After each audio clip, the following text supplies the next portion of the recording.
কামৰূপৰ বাণিজ্যিক প্ৰাণ কেন্দ্ৰস্বৰূপ বিজয়নগৰ ৰঙামাটিৰ ৰামপাৰাত সংঘটিত হৈছে এক ভয়ংকৰ ঘটনা। সন্ধিয়া পৰত ছাগলী আনিবলৈ যাওঁতেই হাতীয়ে আক্ৰমণ কৰে ৭০ বছৰীয়া বৃদ্ধ।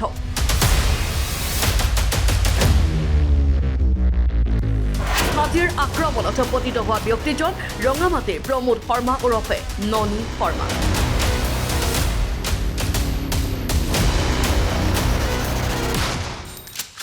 উল্লেখযোগ্য যে ৰঙামাটিবাসী ৰাইজে বহুদিনৰ পৰাই হাতীৰ মুক্ত বিচৰণত চিন্তিত হৈ আছে।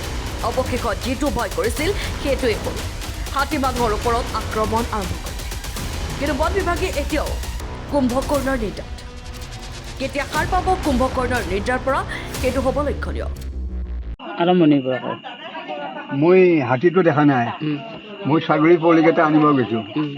আনিব যাওঁতে হঠাৎ সি আহি গ'ল।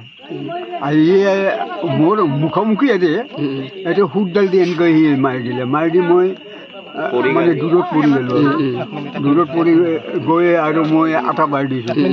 এই আটা পাৰতে আৰু এই দুটামান ল'ৰা গৈ পেলাই মোক ধৰি দাঙি আনিছে।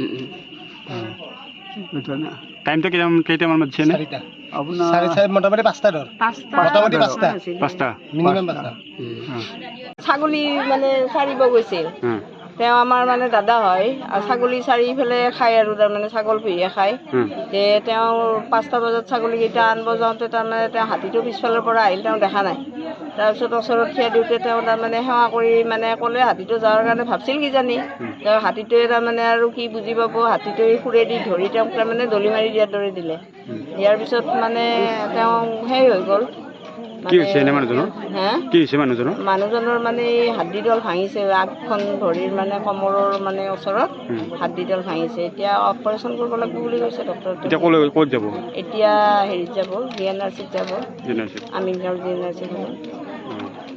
হাতী কেইটা আহিছে? কেইটা আহিছে? এটাই আহিছে। এটাই আহিছে। মানুহজনৰ? প্ৰমোদ শৰ্মা। প্ৰমোদ শৰ্মা। কিমান মান বয়স হ'ব? তেওঁৰ 70 মান হ'ব। 70। ৰঙামাটি ক'ত থাকে? Rangamati Rampara. Rampara. Bureau report, NTV।